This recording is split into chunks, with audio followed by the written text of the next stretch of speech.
So, you want to say, so how does all these numbers, how does it work? What does it do?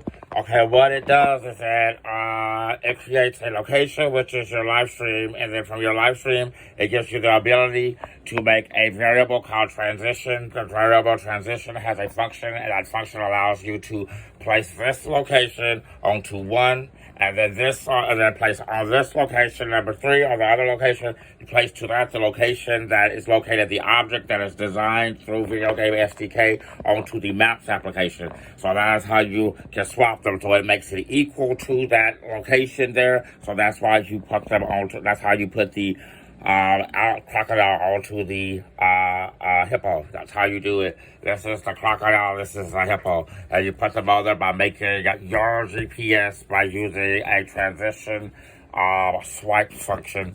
To swipe it with this one, it places you onto that location where you can see out of its primal mound display, which is also connected through the cloud roleplay game. And that's how it works. So that's what it does. That's what this whole little function thing is for.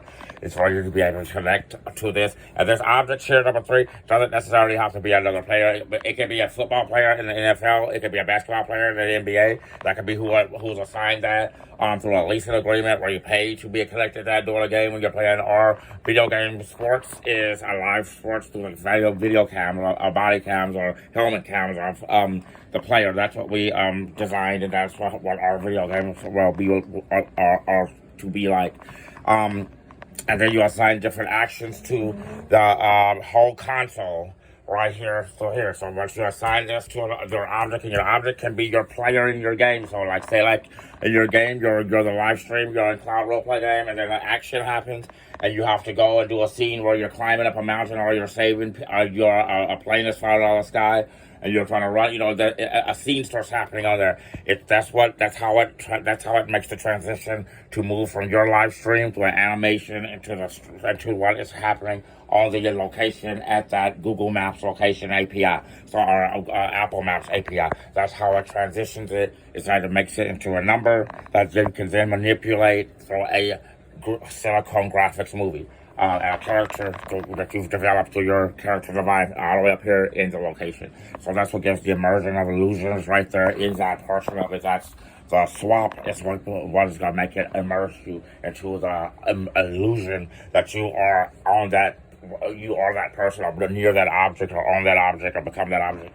So that's how it works. And then you put, for your whole console, for your whole game, your action button is where you put your functions. Those are those things that happen here, what we just discussed, are the things that you put here that will happen when they are shuffled. So these are the little playlists or the functions, when you put them in a shuffle, it just plays them randomly through an action button, and that's how they make the little pop-ups. That's how you make the pop-ups on there, which is how they play. A silicone graphic plays, action button happens, and then it pops up, and then it goes back, and it transitions you back. And that's exactly what they are. Those are how our messages are sent. When you do programming, or you make a computer or OI operating system, you do it by sending messages, and these are always send messages.